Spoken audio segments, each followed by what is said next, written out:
天下第一难念的经从来不是什么玄奥的佛经，它就在你家屋檐下婆媳这本经。很多人说婆媳不和是因为性格不合，脾气不对付，错了。要是性格问题，换个脾气好的媳妇就该和睦了。要是做人问题，你学着圆滑点就该处好了。可现实呢，换人家，换年代，换地方，该吵还是吵，该闹还是闹。同样一件事，如果千百年来无时无刻都在发生，这就绝不是个人问题，这是一场局，一场因果局。你们想想看，这个世界上几十亿人，世间再没有第二种关系像婆媳这样奇特了。两个素不相识的女人，就因为一个男人住进同一个屋檐下，一过就是大半辈子。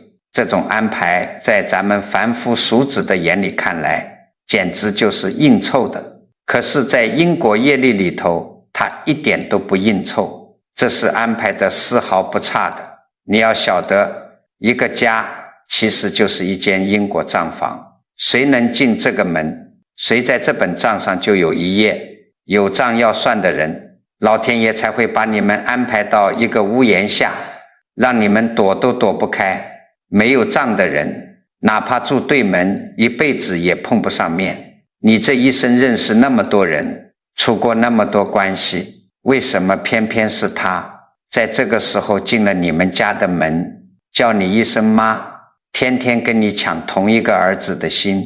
就是因为你们俩之间有一笔前世的账没算完。既然是账房，这里头的账就有两个方向，要么是你欠别人的，要么是别人欠你的，对不对？这个道理很简单。所以这媳妇进门也有两个方向，有的是来拿的，有的是来给的。拿和给背后的因果完全不一样，你该做的事也就完全相反。多数做婆婆的一辈子受委屈，想不通的地方就在这里。别人家媳妇孝顺，我家这个怎么都捂不热，这不是因为你不够好，而是你们两个之间那本账的方向跟人家家里那本来就是反着的，方向弄反了。你越使劲，越委曲求全，结果就越糟糕。为什么？因为该你还的，你天天想着去讨；该人家讨的，你拼命想塞给他别的东西。今天我就把这本婆媳账翻开，这进门的媳妇啊，归根结底就是四种来历。第一种是来讨债的，第二种是来还债的，第三种是来结冤的，第四种是来报恩的。这四种媳妇带着四种不同的账本进了你的家门，你现在先别急着对号入座，别急着在心里嘀咕，哎呀，我家那个绝对是讨债的。咱们不着急，我接下来会一样一样的给你讲透。听到哪一种心里咯噔一下，那就是你认出自家账本了。为什么非得把这笔账分清？佛法讲明心见性，缘分认错了，力气全用反，就是在造新业。该松手的攥紧，该总善因的翻旧账，账算不清，这一世互相折磨，下一世还要换个身份接着缠。更可怕的是，这股怨气还会顺着血脉往下传，到最后苦的还是后辈儿孙。好，咱们先来讲第一种，也是最苦的一种。这一种婆婆啊，家里但凡有点东西，最后都得从自己手上过到她那边去，还落不着一声好。你要是听着像自己，先别急着难受。我要告诉你，这一种其实是四种里头最有指望的一种。第一种媳妇进门，那个最明显的特征是什么？就四个字，理直气壮。你自己回去对一对房子、车子，甚至当年娶她进门的彩礼，是不是样样都得你们做公婆的掏老本？掏了也就掏了，可她接过手里的时候，有没有半点不好意思？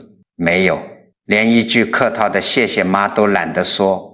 你心疼儿子，大老远跑过去帮着带孙子，累得腰都直不起来。他下班回来不仅不心疼你，还黑着脸挑刺，嫌你给孩子穿多了，喂饭喂得不对了。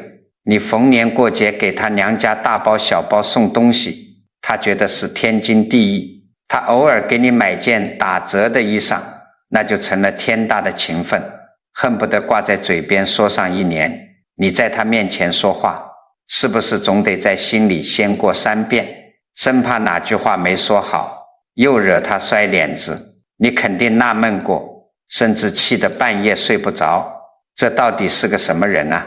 怎么连最起码的人情世故都不懂？我告诉你们，他不是不懂人情世故。一个人向你伸手要东西，如果要得毫无愧色，要得那么理所当然，那绝对不是因为他脸皮厚。你想想看，普通人在大街上借个10块钱还得低声下气呢，他为什么不心虚？因为在他肉眼看不见的潜意识里有一本因果的账，那本账上清清楚楚地写着你欠他的，他的感觉没有错。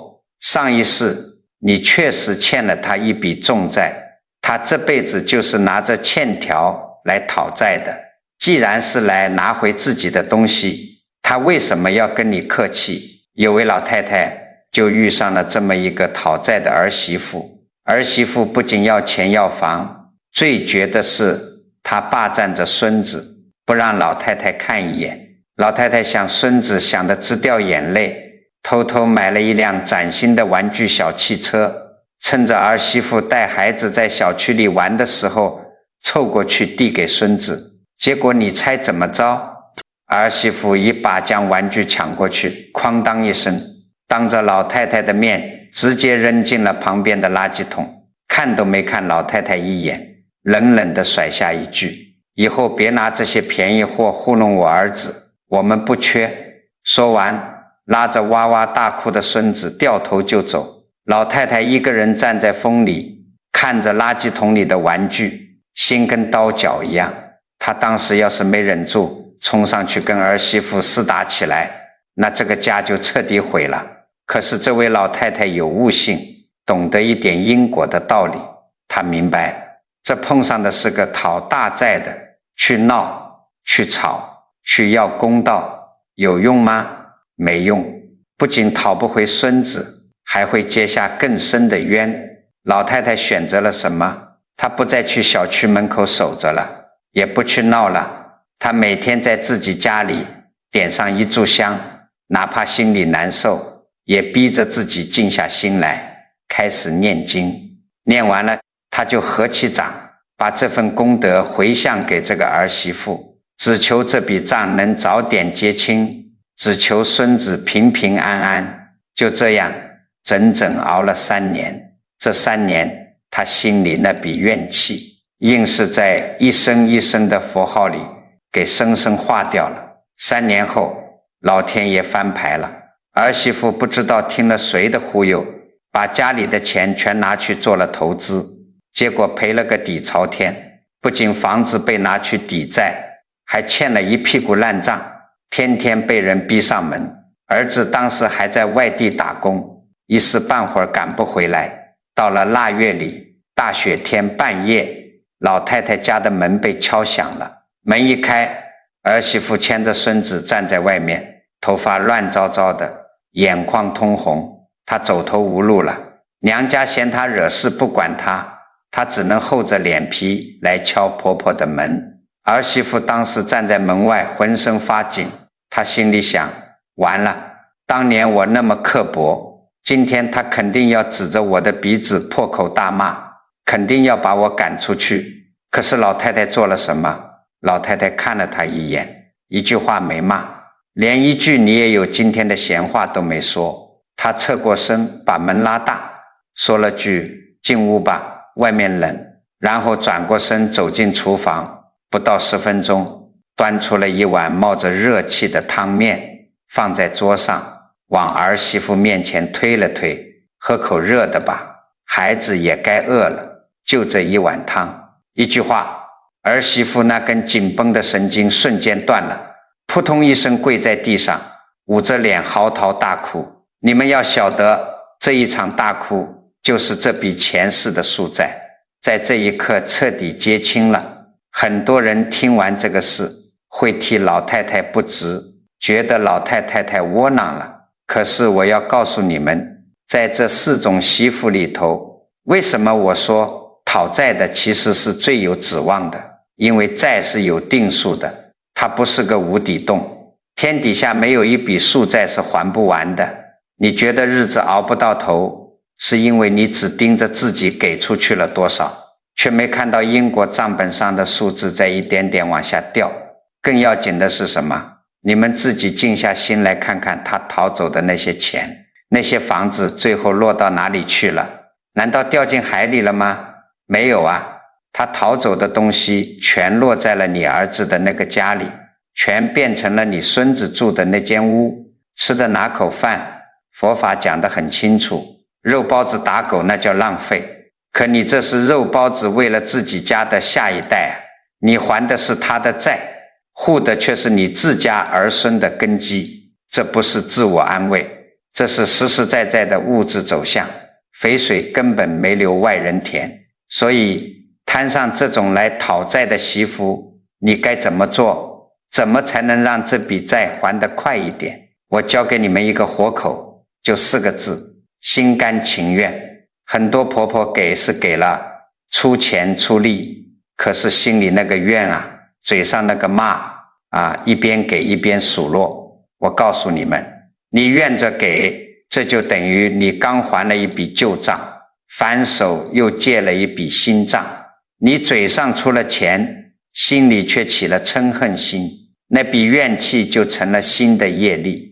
你这就叫拆东墙补西墙，你下辈子还得跟他接着纠缠。要给就心甘情愿的给，下个月他再来找你要钱，或者你在帮他干活的时候，你别数落他，你在递过去的那一瞬间，在心里默默对老天爷说一句：这都是我前世欠他的，我现在还给他，我心甘情愿。就这一个念头，只要你心甘情愿了，这笔账就是干干净净的一笔消掉，不用等到下辈子，也许就在几年后，等他手里那张无形的欠条被你对付干净了，你会发现他对你的态度突然就变了，可能过年过节还会主动给你买件新衣服了。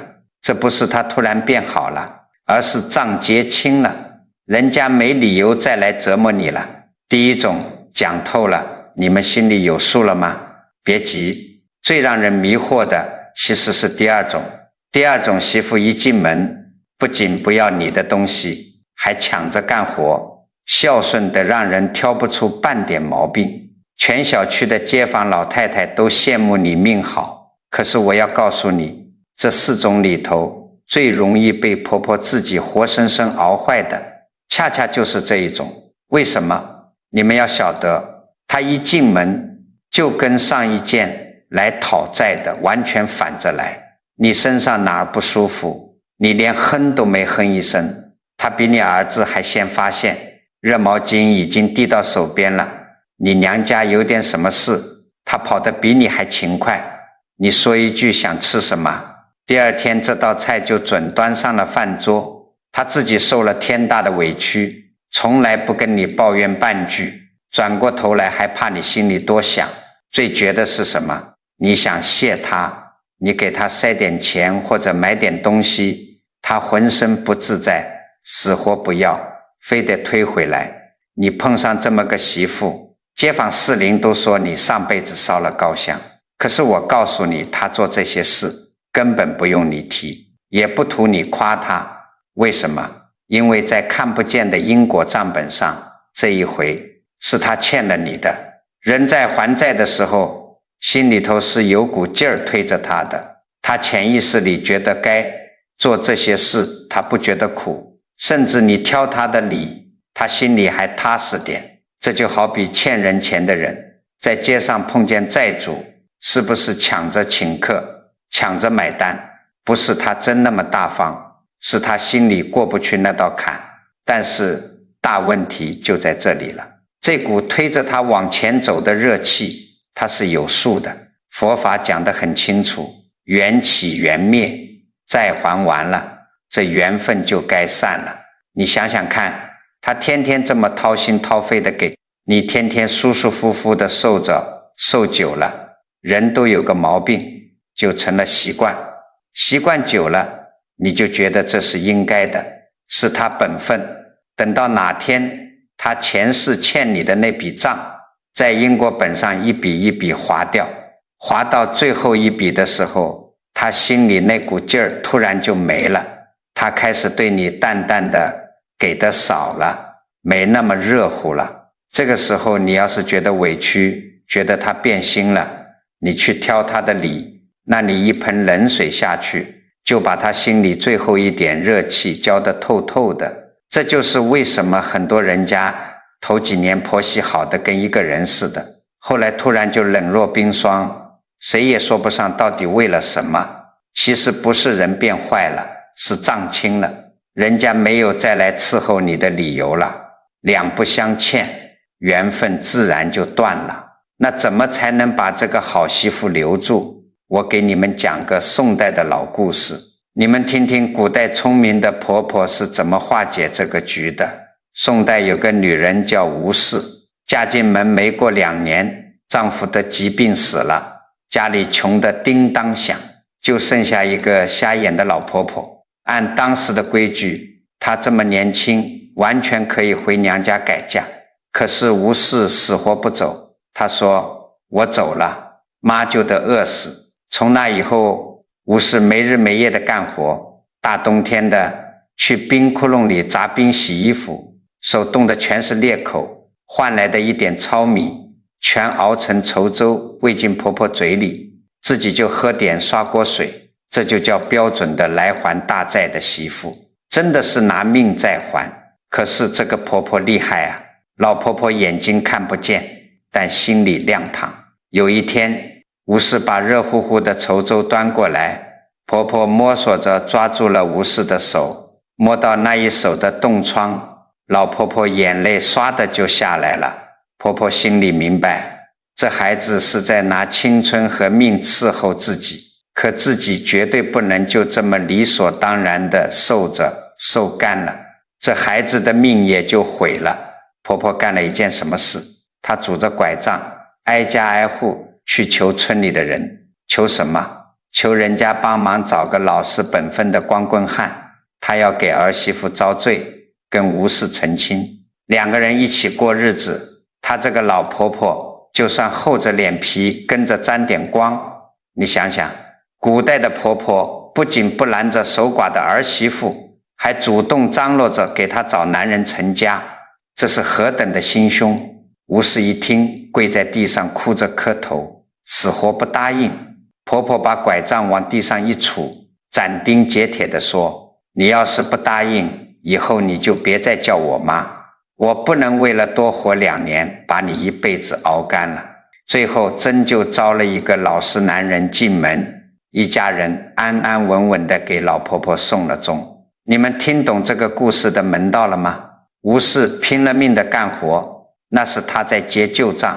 如果婆婆就那么舒舒服服地吃着稠粥，等婆婆一死，或者吴氏累死了，这笔账也就清了，下辈子谁也不认识谁。可是婆婆那个心疼的动作，那个主动去为她寻退路、张罗婚事的举动，她不在那本旧账里头啊。老婆婆跳出了受再理所当然的怪圈，她给了儿媳妇一样账外的东西，这就叫在还债的过程里种下了新的恩情。这一把旧账瞬间就从结账变成了结清，从此以后无事伺候她，靠的不再是前世那点还不完的亏欠，而是这一世心甘情愿的骨肉亲情。你们要晓得，这是多高的智慧。旧账是燎原，心重的才是结缘。你想留住一个好媳妇，就不能只等着她把账还清。那放在咱们今天，你要是有个这么勤快孝顺的媳妇，你该怎么做？我教你们3件小事，你今天回去挑一件照着做，就能把账转成清。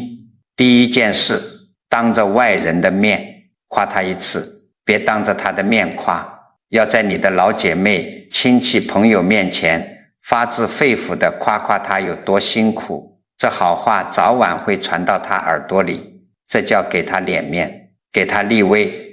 第二件事，她给你买东西，伺候你的时候，你大方方地收下，然后看着她的眼睛，认认真真地说一声谢谢你啊，你辛苦了。千万别说哎呀，你留着自己用，给我买这干嘛，那是把人往外推。一句谢谢就是告诉她你的好，妈心里全有数。第三件事最管用，给她买一样只属于她一个人的东西，不是买给大孙子的衣服，也不是买给你儿子的好吃的，就是专门买给他的一盒润肤霜也好，一条围巾也好，哪怕是一对几十块钱的耳钉。这个道理很简单，你做的这三件事全都不在他的本分里，全都在账外。账内的往来那叫清算，账外的往来才叫走动。走动起来了，他就从一个跑来还债的过客，真正扎根成了你家里不可割舍的亲人。讲到这里，你们可能觉得前面这两种，一个来讨，一个来还，好歹都有个具体的来由，有个具体的方向，能看见头。可是我接下来要讲的第三种，才是让全天下最头疼、最难办的。这第三种媳妇，她既不图你的钱财，也不主动跑来伺候你，她进门就一件事，跟你不对付。你们在座的有不少人正在受这个苦，你自己心里最清楚。要说她犯了多大的错吧，没有，她不偷不抢，也不败家，可是你们俩就是过不到一块儿去。同一句话，别人说你听着乐呵呵的，他一开口，哪怕是句关心你的话，你听着就觉得浑身不得劲，觉得他话里有话，阴阳怪气。你们俩为了一把扫帚放左边还是放右边，为了一盘菜咸了还是淡了，能瞬间起火，顶牛顶到几天互不理睬。等气消了，你自己晚上躺在床上回想，也纳闷，我一大把年纪了，跟他较个什么劲？这点鸡毛蒜皮的小事，我至于发这么大火吗？你觉得不至于，可下次碰上了，那股无名火腾的一下又上来了，压都压不住。我告诉你们，这种感觉就像是你的鞋里进了一粒沙子，外人看你走路一瘸一拐的，问你怎么了，你说不出来，因为沙子太小了，拿不出手去跟别人告状。可是那粒沙子磨在你的脚底板上，每走一步都硌得钻心疼。为什么会这样？这个道理很简单，因为世界上没有无缘无故的恨。你们想，你在大街上碰见100个陌生人，你都不会有这么强烈的反感，偏偏对同一个屋檐下的这一个，一见就起火。这说明什么？这说明点火的那个火柴根本不是这一辈子造的，那是带着上一世的冤结来的。上一世你们俩可能是死对头，可能争夺过同一样东西，也可能就是彼此拧巴到最后，谁也没放过谁。这股带着怨气的记忆留在灵魂深处，这辈子一打照面，理智还没反应过来，潜意识里的那个冤字已经竖起来了。这种来结冤的婆媳是最耗人的，因为讨债和还债方向都很清楚，单向的给完了或者受完了，总有个头。可是结冤不一样，冤是双向的，你们俩就像是各拉着一根绳子的一头，谁都觉得自己有理，谁都觉得自己是受委屈的那个。绳子越绷越紧，可是谁也不敢先撒手，因为人的那个我执作祟，觉得我一松手我就输了，我就没面子了。结果呢，多少人家婆媳俩就这么死死地拉着这根绳子，一直拉到有一方咽气了才算完。可是这笔账结了吗？没结，下一世接着拉，我给你们讲一对婆媳的故事。这对婆媳为了什么结的冤呢？为了装修房子。儿子结婚，婆婆出了大头，在城里买了一套大房子。买完房子要装修了，这婆婆是个传统人，非要在客厅里摆上一套厚重的中式红木家具，觉得这叫镇宅，这叫气派。可是儿媳妇是个年轻人，她死活不同意，她要那种西式的极简风，要买白色的布艺沙发，说那样显得家里敞亮。就这么个事，两个人谁也不让步。婆婆觉得我出的钱凭什么不能听我的？儿媳妇觉得以后是我住，凭什么弄得跟个老古董一样？最后儿子夹在中间和稀泥，红木家具买回来了，但儿媳妇的脸也彻底拉下来了。从那以后，这套房子成了一个冰窖，婆媳俩住在一个屋檐下，活成了两座孤岛，同桌吃饭不搭腔，在客厅里碰见全当没看见。哪怕儿媳妇怀孕生了孩子，两人也还是冷冰冰的，各管各的。这一冷战就是好几年，直到有一年深秋，那阵子儿子被公司派去外地出差了，家里就剩下婆婆、儿媳妇和小孙子。这婆婆本来身体就胖，血压又高。那天半夜，老太太起夜去厨房喝水，不知怎么的，煤气灶没关严实，煤气漏了。老太太吸了几口，头一晕，扑通一声就倒在了厨房冰冷的地砖上，人事不省。儿媳妇在卧室里睡觉，睡得迷迷糊糊的，突然觉得胸口闷得慌，闻到了一股刺鼻的味道。她一咕噜爬起来，冲到厨房一看，婆婆已经口吐白沫了。这个时候，你猜这儿媳妇怎么做的？这可是跟她冷战了好几年，她心里最厌恶的老太太啊！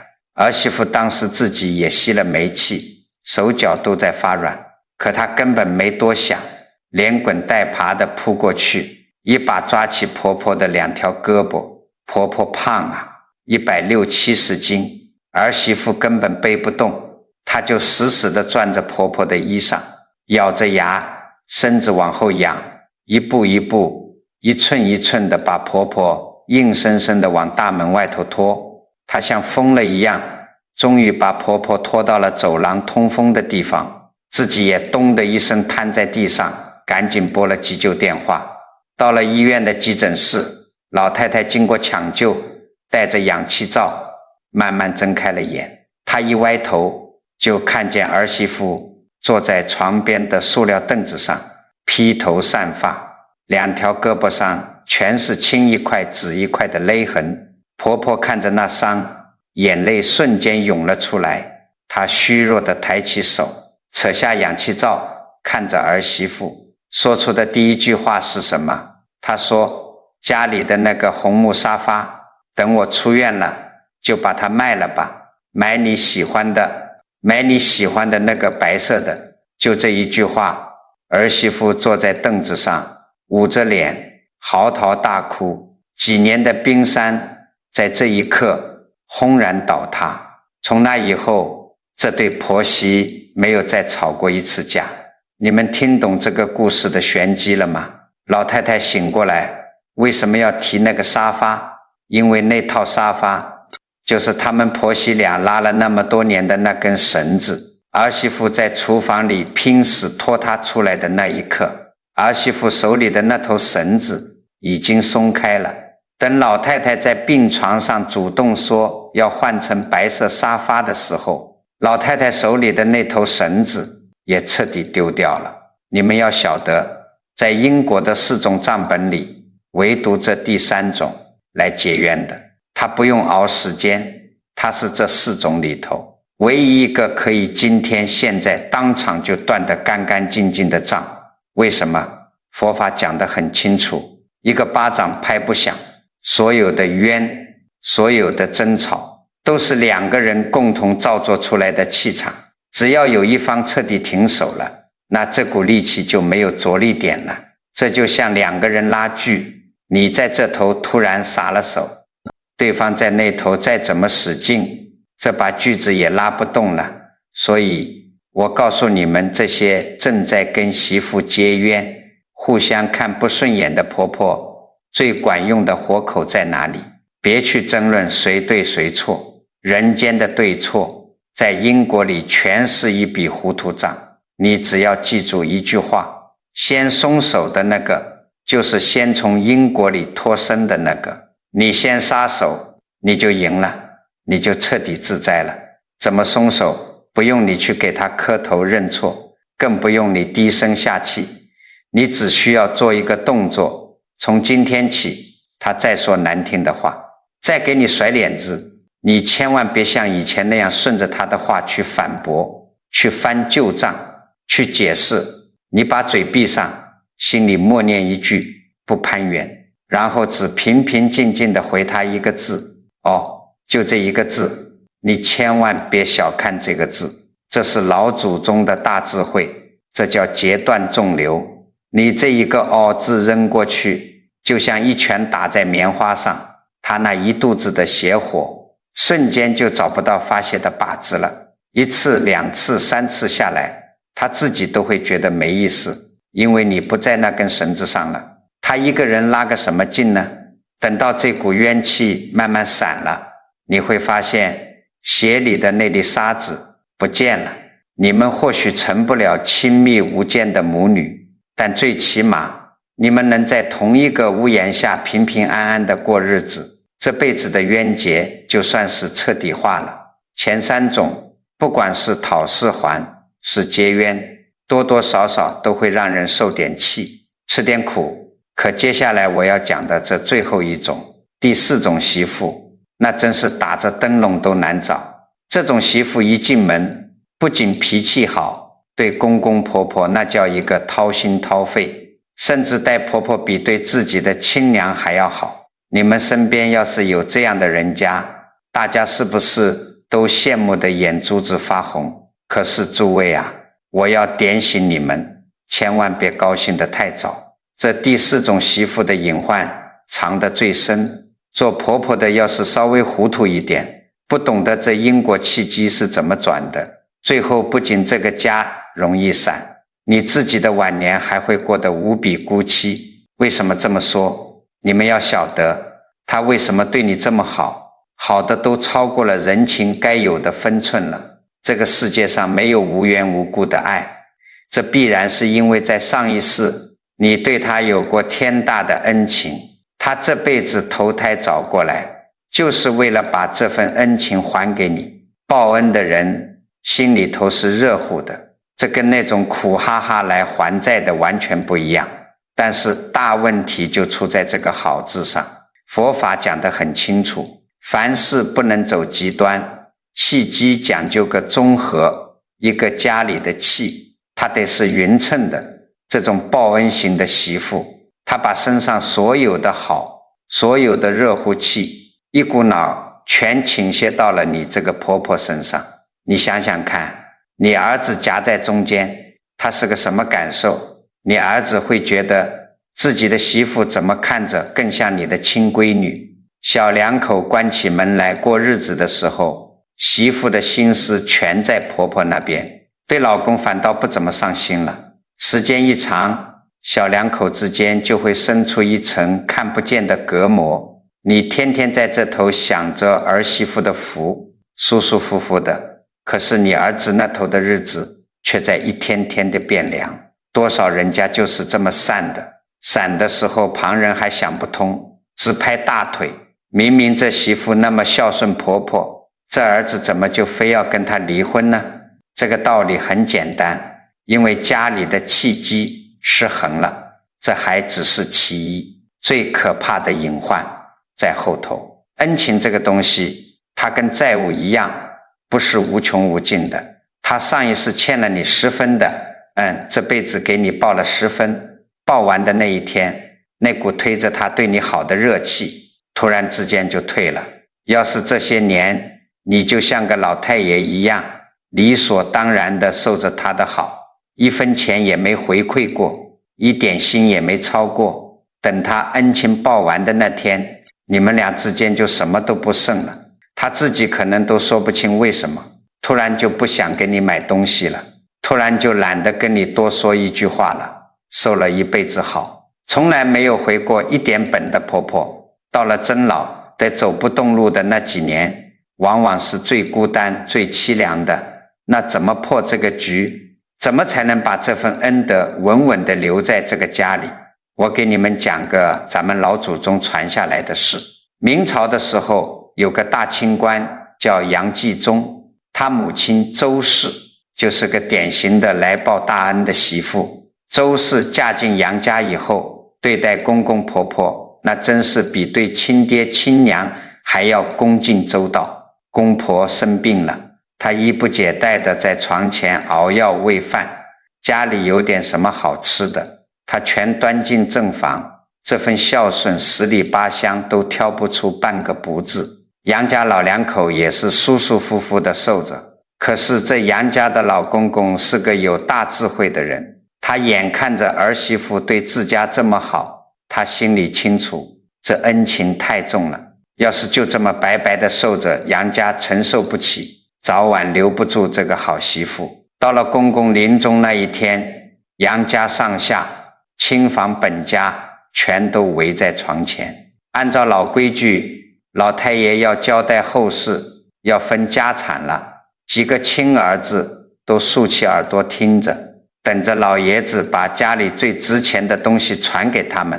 老爷子躺在床上费劲地喘着气，眼睛扫了一圈，突然抬起手指了指站在最外头正抹眼泪的儿媳妇周氏。老爷子哆嗦着手从枕头底下摸出一个小木匣子，那里面装的是杨家最珍贵的传家宝。他当着所有亲儿子的面直接越过了他们，把匣子塞到了儿媳妇周氏的手里。儿子们全愣住了，谁也不敢说话。紧接着老爷子用尽最后的力气对着族里的长辈吼出了一句话：等我闭了眼重修族谱的时候，给我这个儿媳妇单开一页，她是我们杨家名正言顺的主事人。交代完这两句，老爷子咽气了。你们仔细品一品，这位老公公临死前做的这两个动作有多高明。他没有说一句轻飘飘的谢谢，他给的是什么？他给的是全家族最重的名分，给的是一个不可撼动的位置。他绕过亲儿子，把传家宝给儿媳妇，这是在告诉所有人，他不是个外来的报恩者，他是这个家的核心。在族谱上给他单开一页，这是在宗法上给了他等同于甚至高于男丁的地位。老公公用这个实打实的位置彻底稳住了家里的契机。从那一刻起，周氏对杨家的付出不再是前世欠的恩，而是自己人的本分，因为他彻底成了杨家的一家之主。后来周氏一个人撑起了杨家的大梁，教出了杨继宗这么一个流芳百世的名臣。我跟你们讲这个故事，不是让你们回家马上把房产证改成儿媳妇的名字，你们要学的是老祖宗的这个核心大智慧，把恩转成亲。你要是摊上这么个报恩的好媳妇，你千万别当成理所当然，你要回给她一个位置。位置这个东西，它不属于账本里的数目，它是活生生的人，给活生生的人的一种承认。具体怎么做太简单了，逢年过节一大家子亲戚围在一起吃饭，你别让他一个人在厨房里忙得满头大汗，自己坐在主位上吃喝，你站起来走到厨房，把他拉出来，按在你身边的那个座位上，当着所有亲戚的面说，今天这桌菜全靠我闺女，她不落座，谁也不许动筷子。家里遇上大事，不管是买房卖房还是儿子工作变动，你把你儿子叫到一边，当着儿媳妇的面说，这事你别自己做主，你听听你媳妇的意见，家里的大事她说了算。你在外头碰见老街坊，人家问起她，你别一口一个我儿媳妇，你昂起头，拍着胸脯说这是我亲闺女，就这么几句话，就这么几个动作，这就是在给她位置。你只要给了她这个位置，这段关系就彻底变了，就从你对我有恩，我欠你的，变成了我们是一家人，一家人骨肉至亲，气血相连，那是永远不用算账的，这缘分就生生世世的留下来了。好了，讲到这里，这4种账本，4种媳妇的来历，我全给你们掰开揉碎的讲透了。现在你们心里头肯定在犯嘀咕，你讲了半天，那我们家那个到底算是哪一种呢？我这脑子里还是有点乱，诸位别急，我接下来就教你们一套最准的法子，我就教你们4句话，你今天晚上躺在床上，照着这4句话问自己一遍，1秒钟你就能准确认出自家那一本到底是什么账。第一句，他跟你要东西使唤你干活的时候，有没有半点不好意思？如果没有，连句客套话都没有，拿得理直气壮，那就是第一种来讨债的。第二句，你还没开口要求，他是不是已经把活都干了，做完了你要谢他，要给他钱，他是不是还浑身不自在，死活推辞？如果是，那就是第二种来还债的。第三句，你们俩吵架拌嘴，事后你自己回想，是不是连你自己都说不出到底为了什么，但就是觉得一见他心里就堵得慌？如果是，那就是第三种来结冤的。第4句，他对你的好是不是好过他对自己的亲娘，连外人都觉得不可思议？如果是，那就是第4种来报恩的。这个道理很简单，你要是实在记不住这4句话，我就教你一个最核心的窍门，你记住一个字，就是应该的该字。你看看你家媳妇心里那个该字，是朝你来的，还是朝她自己去的？如果她觉得这是你该做，你该掏钱，那就是来讨债的。如果她觉得这是我该做，我该伺候，那就是来报恩或者还债的。就这么简单，1秒钟就能分得清清楚楚，认出了你们家是哪一本账。接下来该怎么办？我把前面讲的法子再给你们归纳一下，这叫对症下药。如果是来讨债的，记住给的时候心里别数落他，下个月你给出去的下一样东西，不管是给钱还是出力气，给之前你在心里默默对自己说一句，这是我前世欠他的，我现在该还。给完之后绝口不提，你心甘情愿的给，这一笔账就干干净净的消掉了。如果是来还债的，记住受的时候回他一样账外的东西，不管是当着外人的面夸他一次，还是他给你买东西时认认真真说声谢谢，或者是单单给他个人买个小礼物。你要晓得，旧账里的往来叫清算，账外的往来才叫结清，这样你才能把这股缘分留住。如果是来结冤的，记住先松手的那个是先脱身的那个，他再说难听话刺你，你别跳脚，也别翻旧账，你就平平静静的回他一个字，哦，冤是2个人对拉的绳子，你这一头松了，这几个奥字甩过去，他一个人在那头拉不响，当场就断了。如果是来报恩的，记住给他一个位置，逢年过节的一大桌子菜，你把它按在你身边的椅子上，亲戚朋友面前，你大大方方的介绍这是我亲闺女，给了位置就是一家人，一家人就不用再算账了。这4种法子你们对号入座，自己回去做。但是我今天还要教你们一个最核心最要命的终极手段，这个手段不管你家是上面这4种里的哪一种，全都管用，而且必须做。是什么呢？就2个字，回向。在座的很多老太太平时在家里也烧香，也念佛，可是你们仔细想想，你们拜菩萨的时候求的是什么？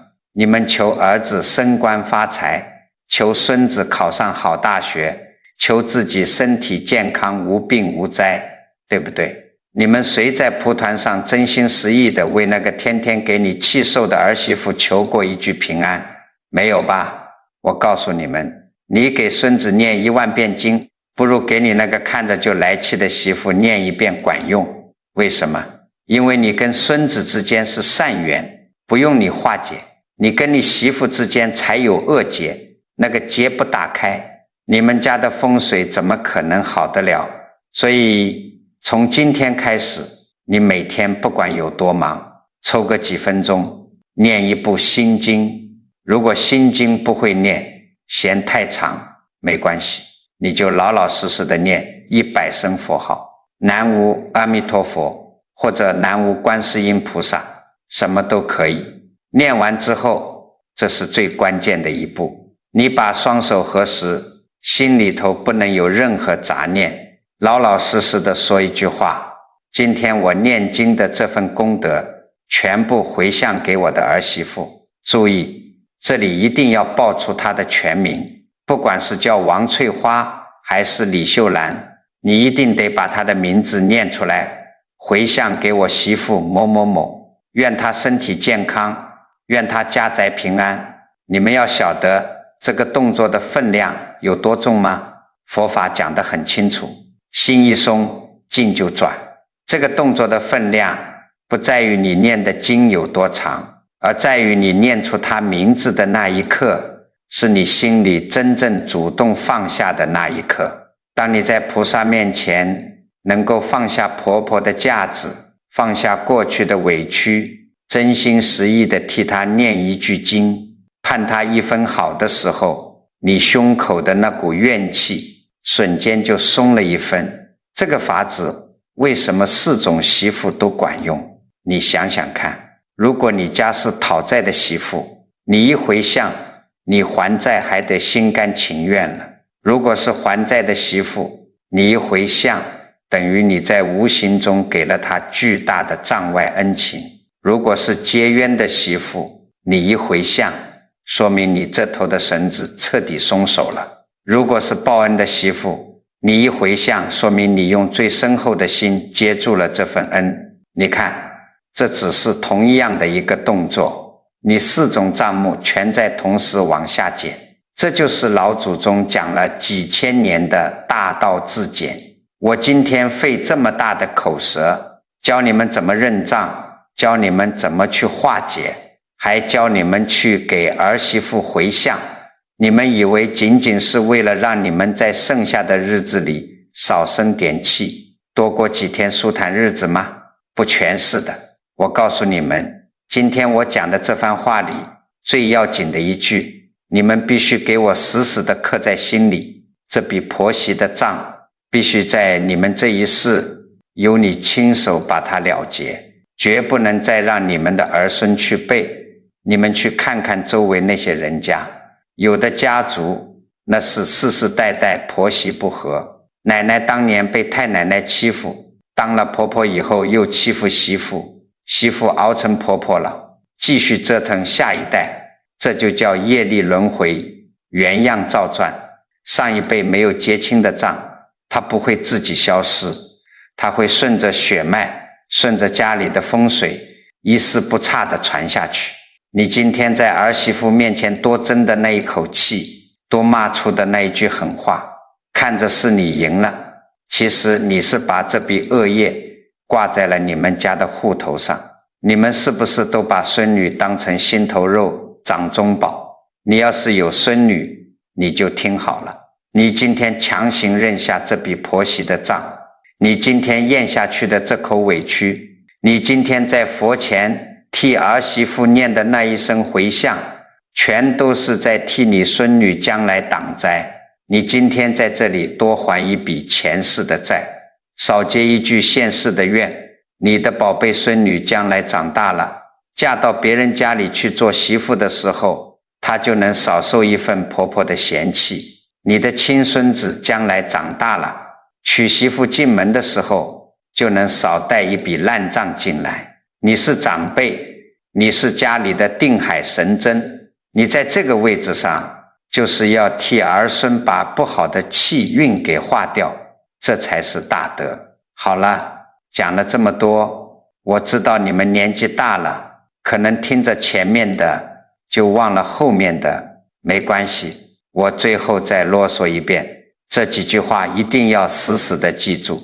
第一，碰到那来讨债的，他拿东西理直气壮，你千万别怨天尤人。你们要晓得，债是有定数的，给一笔就少一笔，给的时候心里别数落，别一边给一边骂，心甘情愿的递过去，这就叫干干净净的销账。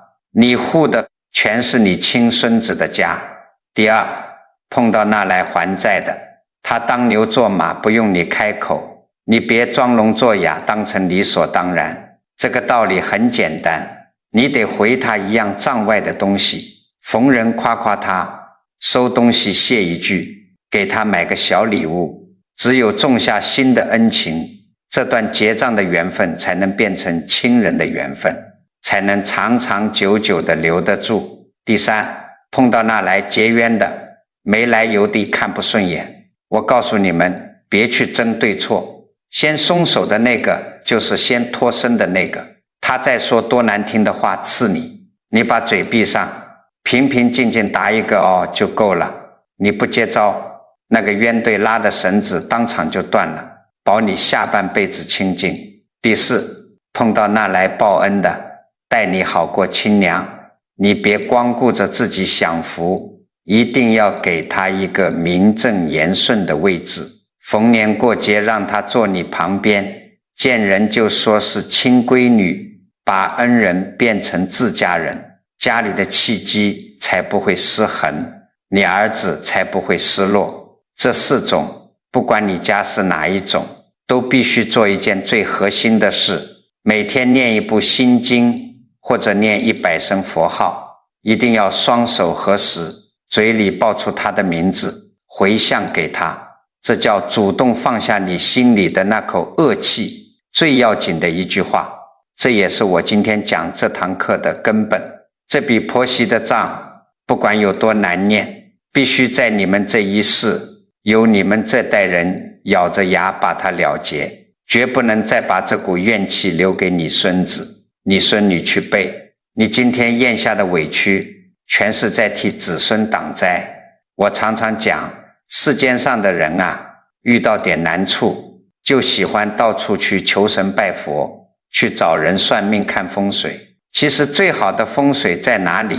根本不在外头，就在你们自己的那颗心上。最大的改命，不是去改你家大门朝南还是朝北，而是改你的念头，改你的行为，改你们家这本因果的账。今天我跟你们掏心掏肺讲的这些话，你们摸着良心想一想，是不是好多人活了一辈子，熬白了头发，都没听人这么清清楚楚地讲透彻过？你们身边肯定也有那些为了婆媳关系熬了半辈子，气出一身病，躲在被窝里掉眼泪，又不好意思跟外人张口的老姐妹。我告诉你们，你现在动动手指，把今天这个视频转发给他们看一看，这绝对不是在凑热闹，这是你在实打实地救人一命，护人一运啊！你想想看，你这一句不经意的提醒，可能就让一个老姐姐突然想通了，放下了手里的那根绳子，可能就让一个快要被气机冲散的家硬生生地保住了，能让一家人少结下一场生生世世的死怨。这叫什么？这就是在积福。佛法讲得很清楚，法布施的功德是最大的，你帮了别人家宅安宁，老天爷就会保佑你们家顺遂平安，这就是因果功德无量。如果你觉得今天这些大白话真真切切的对你有帮助，听进了你的心里，请动动手指给这个视频点个赞，点个关注。你每一次的分享和转发，都是在为自己和家人积攒看不见的福报。最后，我希望你们都能在评论区里留下一句善言，你可以写我家那一本，我认了，也可以简简单单写上一句愿家宅平安。文字是有力量的，念头是有巨大能量的。咱们这几万几十万人的善念汇聚在这一个小小的评论区里，它所形成的那个能量场，那个正向的磁场，它的威力是不可思议的。你今天在这里写下的这句善言，最终都会化作无形却无比庞大的福报，完完全全的回向到你自己和你们一家老小的身上。